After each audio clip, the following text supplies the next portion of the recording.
자, 두 가지 뜨거운 소식 선정했는데 첫 번째는 김혜경 씨의 비서 역할을 했던 배모 씨. 배모 씨의 이른바 자산이 좀 수상하다라는 의혹이 국감에서 제기됐습니다. 여당의 박수영 의원이 김혜경 씨의 비서 역할을 했던 배모 씨가 부동산을 80억치를 보유하고 있다라면서 이 부동산이 그 배모 씨 부동산이 맞냐라고 의혹을 제기했습니다. 들어보시죠. 이때 받은 돈 전부 다 합치면 세전에 3억 6,700만 원입니다. 근데 이분이 가지고 있는 주택 또는 상가인데요. 수원 광교의 상가주택 시가가 35억 원으로 나와 있습니다. 그 다음 거는요. 잠실에 이분이 또 가지고 있는 아파트인데 현재 시가는 28억 5천만 원으로 나와 있습니다. 그 다음에 이분이 정릉의 아파트를 또 가지고 있는데 이 아파트는 8억 2,500. 그 다음에 분당의 아파트를 하나 가지고 있는데 현재 시가가 7억 4,500입니다. 이분이 한 푼도 안 쓰고 다 모은 세전의 수입이 연간 세전의 평생 수입이라는 게 4억도 안 되는데 그 매입을 어떻게 25억 이상을 할 수가 있고 이게 이제 늘어나서 거의 80억 가까이 된 재산을 보유하고 있는 것입니다. 이거 누구라도 이런 사람이 있으면 국세청에서 자금출조사 해야 되는 거 아닌가요? 자, 국민의힘의 박수영 의원의 의혹 제기입니다. 이 배모 씨는 김혜경 씨의 비서 역할을 했다라는 지적이 나왔을 뿐 아니라 문제가 되고 있는 법익카드 유형의 핵심 인물로서 이미 유죄를 확정 선고받기도 했습니다. 이재명 대표가 변호사 시절부터 이재명 변호사실에 근무했던 여직원으로부터 출발해서 경기도 공무원까지 오면서 유죄까지 지금 선고받은 인물인데 총 소득이 4억인데 부동산이 80억어치다라는 지적이 나온 겁니다. 성남시청과 경기도청에 근무했고 그에 앞서서는 이재명 대표 변호사 시절에 변호사 사무실에서도 근무했었던 배모 씨. 총 3억 6,700만 원의 근로소득으로 추정이 돼요. 근로소득만 보면. 여당 박수영 의원에 따르면.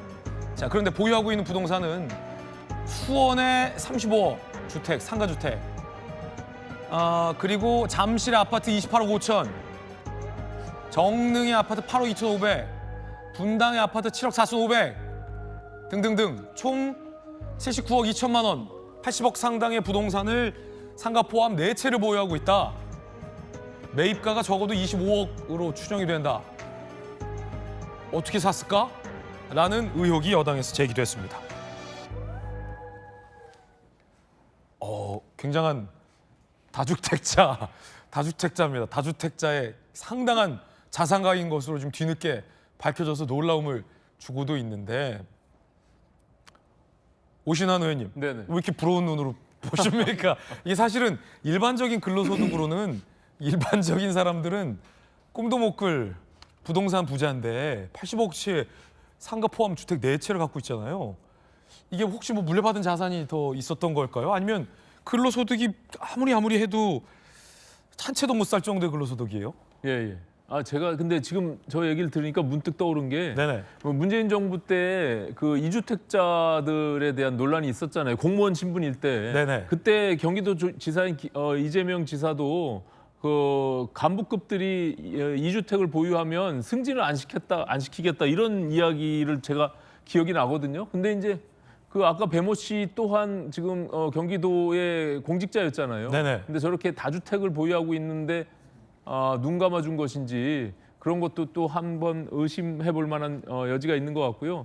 일단은 지금 언급이 된 것처럼 그 배모 씨가 본인의 소득과 달리 너무나 과도하게 지금 많은 부동산을 소유하고 있어서 저것은 출처 조사가 분명히 필요한 부분이라고 생각을 합니다. 그래서 국세청에서 저 부분에 대한 사실 확인이 분명히 필요하고요. 예. 왜냐하면은 지금 배모 씨 자체가 이재명 지사가 변호사 신분일 때 거기 여직원으로 성남시로 데리고 가고 또 경기도지사가 됐을 때는 경기도로 데리고 가서 어찌 보면은 거의 김혜경 씨의 수행비서 역할을 한 그런 활동들이 지금 밝혀지고 있거든요. 그렇기 때문에 굉장히 특수관계인이라 저는 이렇게 판단이 되고 저 배모 씨의 저 80억 상당에 대한 부동산 소유 과연 어디서 돈이 나와서 소유하게 됐는지 그 부분도 반드시 좀 밝힐 필요가 있다 저는 이렇게 생각합니다. 예. 공직자 재산 신고할 때 신고하는 재산에는 부동산은 포함되죠. 포함되는데 이제 저분은 5급 정도의 사무관 신분이었으니까 거기에 공직자 재산 신고 대상은 아니겠죠. 그 질문을 드린 이유가 조경 변호사님, 이재명 대표보다도 자산이 많아요. 이재명 대표가 2024년에 31억을 신고했어요. 그런데 이 대표 변호사 사무실에 근무했었던 직원으로 시작을 해서 부인의 어떤 비서 역할을 했던 배모 씨가 자산이 지금 부동산만 80억이잖아요. 현금 예산 빼고. 그럼 대표보다도 부동산 자산이 훨씬 더 몇 배나 더 많은 건데 물려받은 자산이 많은 건가요? 글쎄요, 그건 확인해 봐야 되겠지만 이 문제 제기가 의도하는 바는 뭐 명확해 보입니다. 연결시켜서 이재명 대표와 관련성이 궁금하다 이 의혹 제기를 하는 거 아니겠습니까? 여당에서. 그런데 이런 식의 논리적 비약으로 해서 문제 제기를 하다 보면 뭐 실제 이 급여 소득이나 이 소득만 가지고 다주택 부동산 소유자들 다 조사할 겁니까?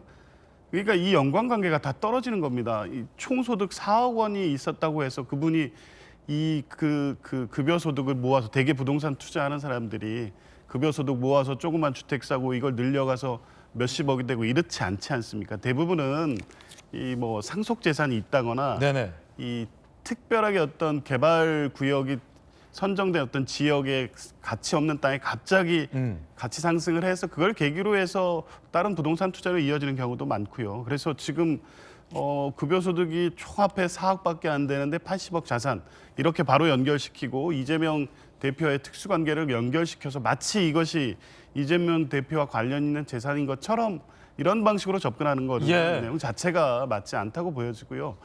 글쎄요, 이거를 뭐 수사에서 확인할지 어떨지는 모르겠습니다. 이런 식으로 지금 문제를 던져놓고 그래서 자금 출처 확인하겠죠. 근데 이미 이재명 대표 관련해서는 여러 가지 관련 사건, 뭐 대장동을 비롯해서 그 이전에 여러 관련해서 뭐 이 계좌나 이런 부분이 확인이 안 됐겠습니까? 그리고 주변에 뭐 이상한 자금 흐름도 확인이 안 됐겠습니까? 그게 특히 측근인 이 배모 씨라든가 이런 사람을 통해서 이상한 돈의 흐름이 있었다고 하면 진작에 밝혀졌겠죠. 예. 갑자기 지금 배모 씨의 총자산이 80억이고 그분의 어떤 급여소득 기준으로 했을 때 납득할 수 없는 자산을 갖고 있기 때문에 문제다. 이렇게 단순 논리로 문제 제기할 건 아니고요. 의도적인 뭐 깎아내리기다. 그렇죠. 뭐 그거야 뭐 필요하면 조사하겠죠. 수사하겠죠. 예. 저는 글쎄요. 이 결론이 배모 씨가 그렇게 부동산을 매입하는 과정에서 뭐 위법이나 편법 이런 게 있을 수는 있습니다만 결론적으로 이게 이재명 대표, 김혜경 여사 직접 관련이 있는 내용은 안 나올 거라고 봅니다. 예. 결국 이 문제 제기를 통해서 최근에 어떤 여러 가지 전국 상황, 정치 상황에 이재명 대표로 어떤 이 화살이나 관심을 돌리기 위한 문제 제기 정도가 아닐까 싶고요. 기왕에 제기됐으니 한번 철저하게 확인하고 조사를 해봤으면 좋겠습니다. 그래서 어떤 문제가 있는지, 그래서 그게 필요한 문제 제기가 아닌 과도한 의혹 제기였다고 한다면 그 부분에 대한 책임도 문제 제기하신 분들이 져야 되지 않을까 싶습니다. 예. 자, 박세웅 최고님, 지금 조기현 변호사님 말씀 주신 것처럼 아직은 뭐 이 배모 씨의 자산과 관련된 얘기고 여당 의원은 어떤 국감 질의 내용인데 의도는 뻔하다라고 하면서 이왕 문제가 제기된 거 한번 보자라는 말씀도 주셨는데 사실 배 씨가 이 돈으로 샀어요 한마디면 뭐 문제 의혹은 뭐 다 해소된다면 한마디면 해소될 수도 있을 것 같기도 해요. 근데 뭐 지금 상황에서 어쨌든 뭐 본인과 관련된 어떤 혐의들에 대해서는 또 뭐 수사와 재판이 이루어지고 있는 과정이고, 그러니까 이런 재산의 문제까지 사실 아무도 모르는 거 아닙니까? 뭐 이분의 어떤 근로소득이야 우리가 추정해 볼 수 있고, 그렇죠. 뭐 이분의 이력을 알 수 있기 때문에 이제 대충 계산을 해볼 수는 있겠습니다만, 뭐 앵커님도 잠깐 언급하셨듯이 뭐 상속을 받았는지, 아니면 뭐 배우자의 재산 중에서 뭐 일부 양도를 받았다든지, 그러니까 이건 알 수가 없는 거예요. 아무도 몰라요. 아무도 모르는 거예요. 그리고 이분 자체가 뭐 청와대에 들어갔던 뭐 고위 공직자였다던가 아니면 관보에 이제 재산 신고를 해야 되는 그런 의무 대상자가 아니었기 때문에 거기 이제 재산 신고를 할 때는 상세하게, 그리고 어떤 좀 이상한 것이 있다라고 하면 거긴 또 기타 사유에 제대로 써야 되는 부분도 있거든요. 근데 그런 대상자가 아니었기 때문에 이분의 어떤 평생의 근로 이력만을 가지고 이 정도의 재산 형성은 무언가 이재명 대표 부부와 연관이 있는 것 아니냐 이렇게 하는 것은 저는 과도한 억측이다. 사실 그렇게 치면요. 네. 국민의힘 의원들 재산 신고한 내역 내역 한번 얘기해 볼까요? 뭐 재판 받는 분도 계시고 이제 수사 받을 분도 계신데 이런 부분들 따지고 들어가면 끝도 없습니다. 밑도 끝도 없다. 이분들은 뭐 돈을 어떻게 벌었냐? 하다못해 뭐 김건희 여사 재산 내역은 그럼 이 윤석열 검찰총장의 어떤 이권과 결탁돼 있었던 거 아니냐? 이렇게 되면 뭐라고 하실 거예요? 정치 공세라고 하실 거잖아요. 저희도 마찬가지입니다.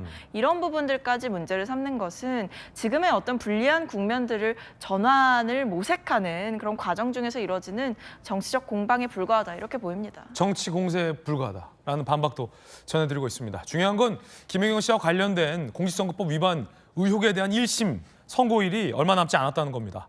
이재명 대표, 남편인 이 대표에 대한 공직선거법 위반 그리고 위증교사 의혹에 대한 1심 선고도 11월로 예정이 되어 있는데 김혜경 씨의 공직선거법 위반도 11월, 공교롭게 이 대표 선고 하루 전 11월 14일인가요? 예정이 되어 있습니다. 자, 마지막 김혜경 씨의 재판 때 들어가면서 많은 질문을 받았었죠. 함께 보시죠. 배우 진술 때 어떤 말씀 결심을 사실 얘기하는 건가요?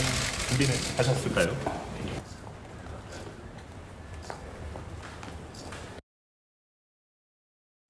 그리고 배모 씨는 그 재판의 증인으로 출석해서 이런 질문에 이런 답변을 했습니다.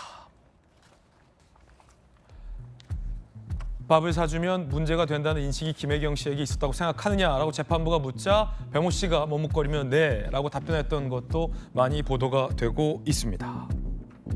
자, 배 씨는요 같은 혐의예요. 같은 혐의로 유죄가 선고됐고요. 정익진 변호사님, 네네. 이제 김혜경 씨에 대해서 14일에 1심 선고가 나오지 않습니까? 네네. 그러니까 이제 10월 24일 오늘이 21일이잖아요. 딱 한 달 남았군요. 사흘 뒤에 결심합니다. 그렇군요. 10월 24일에 결심하고 그때 뭐 재판부 구형하고 저 검찰이 구형하고 그다음 뭐 최후 변론, 최후 진술 뭐 이런 이야기들이 쭉 있을 텐데 저는 개인적으로 더 이상 이제는 문제가 이상한 대로 불똥이 튀어버렸어요. 어떻게 불똥이 튀어버렸는가? 김혜경 씨가 이것과 관련해서 유죄냐 무죄냐보다 훨씬 더 중대한 일이 터져버렸어요. 그게 뭐냐면 지난 6월에 재판 중에 우리나라 최고위직 공직자 부인이 나와가지고 증언을 했는데 네네. 자기가 현금으로 계산을 했다라고 했는데 포스기나 어떤 데도 그런 기록이 없다는 거 아니겠습니까? 예. 그렇다라고 하면은 그 사람이 위증한 것이 아닌가? 그렇게 되면은 위증을 했다라고 하면 누가 위증을 시켰는가? 만약에 김혜경 씨가 위증을 시켰다라고 하면 김혜경 씨도 또 위증교사 문제가 되는 것이 아닌가? 그 부분은 아직 뭐 의혹이 제기되지도 않은 상황이라 네네. 일단은 뭐 사실로 단정할 수 없다는 말씀 높아시면 한마디 드립니다. 그래서 어쨌든 그런 문제로 지금 비화될 가능성이 크고요. 그다음 조금 전에 배모 씨 이야기한 것처럼 저 이야기에 따르면 배 씨는 이미 유죄 확정 판결이 나왔습니다. 그 상고도 하지 않아가지고 이미 배 씨는 이제 유죄가 나왔기 때문에 여기서 그럼에도 불구하고 배 씨가 저와 같은 그런 진술을 갖다 했기 때문에 김혜경 씨가 그 무죄 나올 확률은 제가 봤을 때 거의 없지 않을까 저는 개인적으로 그렇게 생각이 됩니다. 예. 자, 정익진 변호사님 개인적인 견해도 주셨는데 그러면 지금 이재명 대표에 대한 법인카드 유혹 의혹에 대해서는 아직 뭐 기소가 되진 않은 상황이잖아요. 네네. 김혜경 씨가 만약에 공직선거법 위반해서 말씀하신 대로 유죄가 선고된다면 향후에는 이 대표의 이른바 뭐 법인카드 유용 의혹과 관련해서 어떤 영향을 미칩니까? 그러니까 저게 단순히 공직선거법 위반죄로 끝날 문제가 아니고 저때 그 밥값을 배모 씨가 뭘로 계산했습니까? 현금으로 계산했습니까? 개인카드로 계산했습니까? 경기도 법인카드. 법인카드로 했잖아요. 그러면 저럴 때 법인카드로 썼던 사람이 보통 때는 뭐 자기 돈 썼겠습니까? 그러니까 뭐 하나를 보면 열을 한다고 집에서 세는 바가지 나가서도 센다고 저게 법인카드 문제로 그 비화될 수밖에 없고요. 그렇기 때문에 이재명 대표나 민주당 측에서는 저거 뭐 10만 4천 원짜리 가지고 뭐 이렇게 그러느냐 이렇게 이야기하지만 저게 10만 4천 원짜리 문제가 아니고요. 법인카드 그 유용한 금액이 수천만 원에 해당되는 거잖아요. 거기에다가 배모 씨하고 조명현 씨의 연봉까지 더하게 되면 문제가 굉장히 커질 수도 있겠다 그런 생각이 듭니다. 그러니까 14일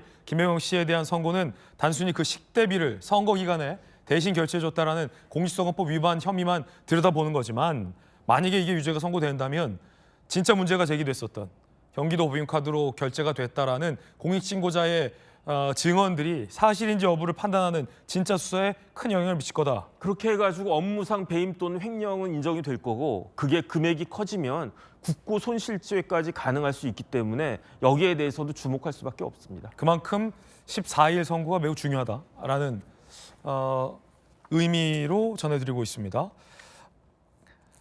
배 씨가 3심에서 항고를 포기했어요. 그래서 같은 식대비, 같은 사건의 같은 혐의인데 배 씨에게는 유죄가 확정이 됐습니다. 함께 보시죠. 경기도 법카 유용 의혹 선거법 위반 혐의 3심 항고 포기한 배 씨. 혐의를 다 인정한다는 거죠. 징역 10개월에 집행유예 2년까지 확정이 됐습니다. 징역 10개월이 확정이 됐습니다. 상당히 중한 처벌이 된 거예요. 얼마짜리, 몇천 원짜리, 몇만 몇천 원 사건이다라고 하기에는 선거와 관련해서 공직선거법을 위반했다라는 것은 굉장히 엄한 처벌이 나왔다라는 반증이겠죠. 같은 사건입니다. 김혜경 씨는 몰랐다라고 반박하고 있는 상황. 경기도 법인카드는 결제가 됐고 배 씨는 유죄가 선고됐고 김혜경 씨는 몰랐다 이러고 있는 상황. 조kim 변호사님, 김혜경 씨는 이제 몰랐다라는 입장인 거죠. 그렇죠. 법인카드로 배 씨가 결제하는 줄 몰랐다. 네. 그러니까 이 배모 씨의 확정된 형은 지금 이 법인카드와 관련된 내용으로 국한돼 있지 않습니다. 이 10몇만 원 결제한 거에 대한 이 기부행위 문제가 아니고요. 거기에 허위사실 공표, 당선 목적 허위사실 공표가 같이 있습니다. 플러스가 돼 있다. 그렇죠. 그러니까 이게 10개월의 집행유예 나온 거는 선거법에서 좀 중하게 보고 있는 허위사실 공표를 중하게 본 거고요. 그렇군요. 이 기부행위 부분은 사실 금액이나 여러 가지 이 경위나 그 사정들 종합해 봤을 때 아마 그렇게 크게 양형해서 뭐 들어가지는 않았을 거 보여지고 일단 관련 사건이고 공범 관계에 있지만 김혜경 여사는 몰랐다고 하고 있잖아요. 그러니까 아까 이 재판장에서 이게 문제가 된다는 걸 알았냐는 재판장의 질문에 네라고 하는 것은 어떻게 보면 당연한 답변입니다. 이 김혜경 여사가 이재명 대표 관련해서 이 선거를 한두 번 치렀습니까? 그리고 선거 치를 때마다 늘 문제가 되는 게 이 다른 사람과의 식사 자리에서 돈 내주는 기부행위 문제는 어떤 선거에서든 상시적으로 문제가 되기 때문에 이 부분은 당연히 알고 있죠. 그걸 물어보면 이걸 어떻게 대답해야 약간 고민을 하겠지만 너무 당연한 거여서 그런 답변이 나올 수밖에 없습니다. 네. 그것이 이 사건에서 김혜경 여사가 이걸 알고도 이 선거법을 위반해서 기부 얘기를 한 것이냐 바로 연결될 수는 없는 것이고요. 그런 측면에서 보면 배모 씨의 유죄 확정이 김혜경 여사의 유죄로 바로 연결된다거나 또 이 사건으로 인해서 지금 수사 중인 이재명 대표의 이 법인카드 문제가 사실상 상당한 혐의 사실로 확인되거나 확정될 수 있다거나 이렇게 연결시키는 어렵다고 봅니다. 그렇군요. 자, 과연 10월 14일에 1심 선고 결과가 어떻게 나올지 좀 더 기다려 보겠습니다. 저는 개인적으로 궁금한 게 뭐 유무죄 여부도 있지만 그 포스기에 현금 내역이 없다는 건데 그거는 왜 현금 내역이 없는 건지에 대한 실체도 좀 드러났으면 좋겠습니다.